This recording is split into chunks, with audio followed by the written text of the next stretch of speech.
In a time that seemed to have stopped and a world that had lost its way and was covered in a blanket of fear and confusion, a heavy rain was beating against her bedroom window. It didn't matter. Madison was a teenager from somewhere in Scandinavia who had come to Hong Kong as an exchange student to study Mandarin and Chinese history. This day was something different. She had the feeling that what lay ahead was something leading to somewhere she had never been. She looked around her lonely room with not even a chair for company. That was fine. It was more than what she needed. For company, there was always Lego, her pet cat, looking up at her. Lego was all the company Madison needed, along with her songs.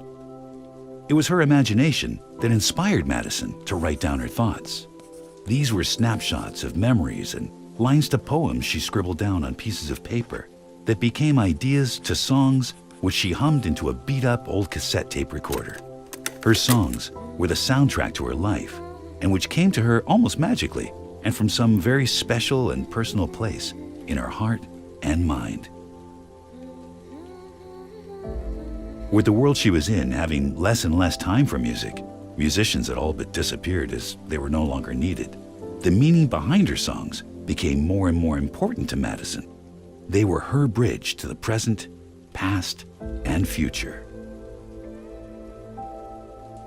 Madison didn't try to force herself back to sleep. She'd become used to doing this because there was nothing else to do. She didn't want to go through another restless sleep full of strange dreams she couldn't understand. This morning, she wanted to stay awake, write down all her thoughts filling her head, play guitar, and get on with trying to understand everything going on around her, despite not knowing where anything was taking her. She enjoyed this feeling of diving into the unknown, and where even tomorrow never knew where the answers to the questions were being asked by invisible voices. This positive attitude was something she embraced. She refused to follow the ways of too many others and go into the roaring silence of shutdown and stay there. And once there, it was doing nothing other than being on their computers and believing everything being shown was how it had to be. To Madison, this was not living. It was disruptive and something else robbing the world of everything needed for it to find its way out of wherever it was. Wherever this was, it wasn't for her. It's what made Madison decide to rearrange her life. It's what made her, with Lego, leave a world that had changed completely and forever, almost overnight, and not for the better. Those who she had left behind couldn't offer her anything new. Their lives were intertwined with this online world and with many trying to find answers, but often looking at these answers from a place that seemed to lack honesty and the right reasons. It was to Madison selling those who desperately needed answers of reassurance with things that were to her not coming from the right place. This was a world where the unreal and reality had crisscrossed paths to create a confusing and helter-skelter vortex of nothingness.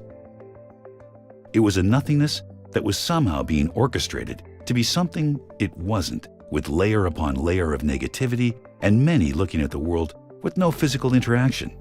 It was waving to each other on screens of isolation. On this day, there was an unusual lightness dancing around Madison's head, with nothing weighing her down. She hadn't felt like this before, this lightness. The feeling that things were more than all right. This optimism. She smiled to herself. It was a feeling of calm that she was happy to explore. Without thinking more about it, she slipped on a t-shirt, a pair of faded jeans, and stood outside the door to her home and breathed in the fresh air.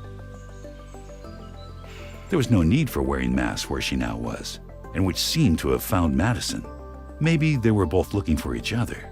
Maybe this was a jumping-off point to somewhere else.